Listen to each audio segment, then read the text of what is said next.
Hey, it's Mark here again, and in this video we're going to look at adding the frequently asked questions section.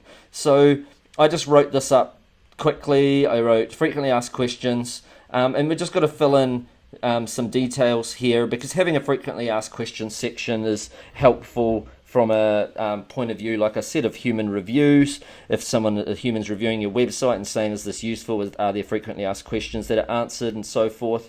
If someone has trouble, then that's just adding to your trust factor, as well as if an algorithm spiders your site. And for me, members login details, returns policy, how long it takes to arrive, and how much does it cost for shipping and handling, they're usually good ones to answer on this page. You can answer more if you want to, if you've got more questions, but otherwise that's all I did. I just signed up but can't find my members login details.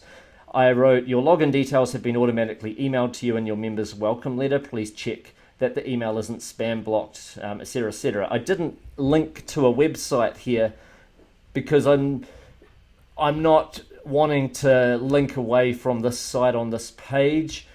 Secondly, because I don't know, I might promote more offers that are on other websites, and if I do decide to do that, then they're all going to be emailing their login details, etc. So that should hold true no matter what site. What's your return policies? Well, any product that I promote is generally going to have a 60-day money-back guarantee. I would change that in here if that does change. Any physical product that I'm promoting is, that's correct. The Vivante returns. If I promoted some sort of product that was outside of that, then I'd put that in there. Perhaps I could write something in about Amazon, but I think most people know about returns to Amazon. They'd keep that separate.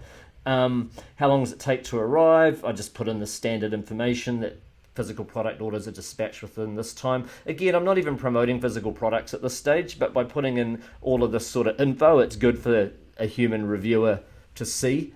So I put in some stock standard information that will be true if we reactivate the physical product version of Why Men Pull Away, which is there, but we do have one. It's just that at the moment it's split testing better without, but if it does ever test better to have it put back in there, then those are the correct details anyway for that particular offer.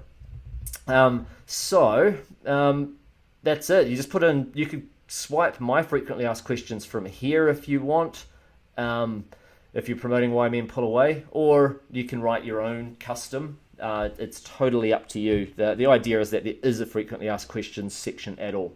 All right, that's it from me for this video, and I'll see you in the next one. Bye for now.